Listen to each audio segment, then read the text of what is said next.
The Battle of Muye fought around 1046 BC in ancient China. This clash ended the Shang Dynasty and ushered in the Zhou Dynasty, reshaping Chinese history. We'll focus especially on the battle itself, what happened on that day, but we'll also set the stage and explore its impact, so let's get into it.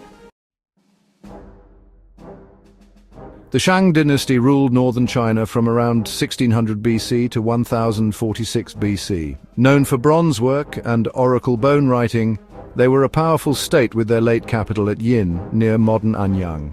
Their last king, Dixin, or King Zhou of Shang, was described as tyrannical in the Shiji, a history from around 100 BC. Heavy taxes, lavish spending, and cruel punishments eroded his support, setting him up for a fall. In the west, the Zhou, a Shang vassal state in the Wei River Valley, were rising.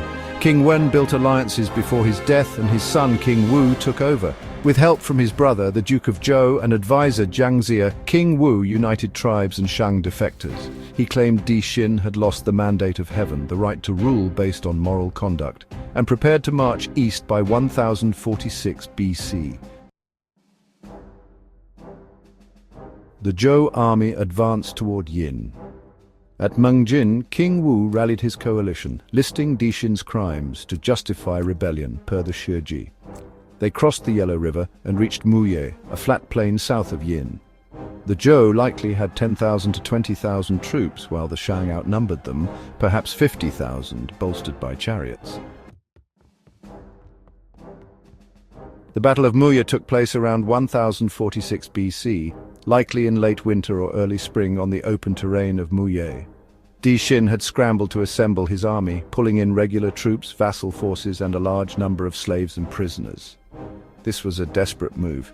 Traditional accounts say he fielded up to 700,000, but that's exaggerated. A more realistic estimate is 50,000 to 70,000, including these unwilling recruits.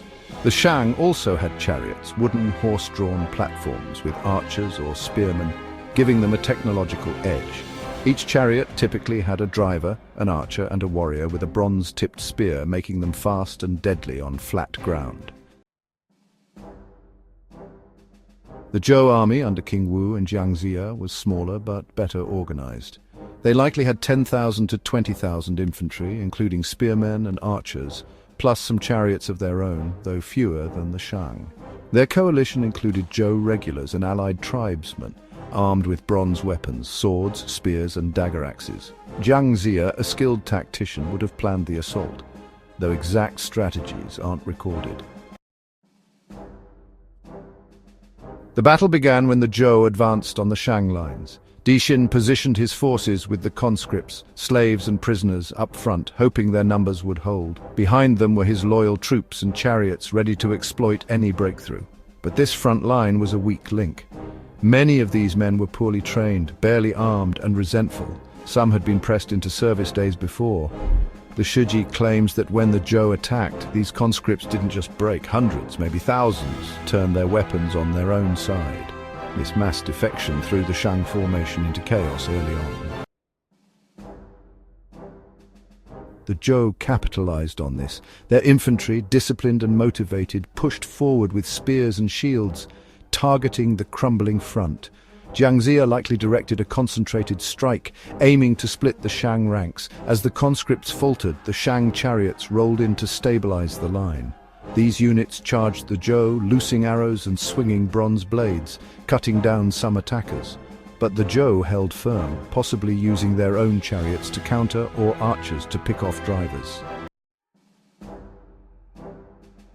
The turning point came as the Shang center buckled. The defectors opened gaps and the Zhou poured through, outflanking Dixin's core forces.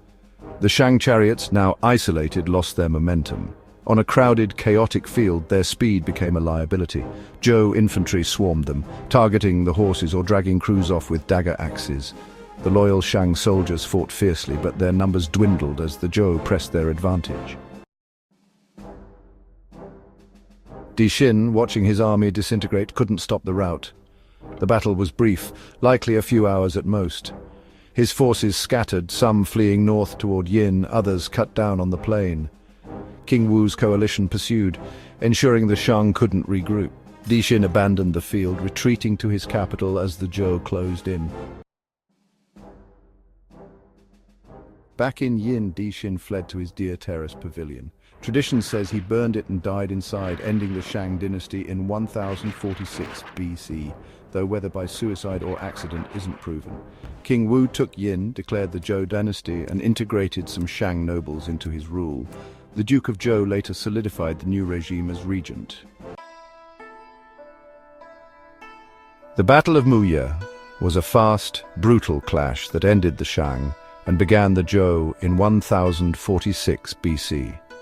The Shang's reliance on disloyal troops and the Zhou's disciplined assault decided it. It's a key moment that redefined power in ancient China.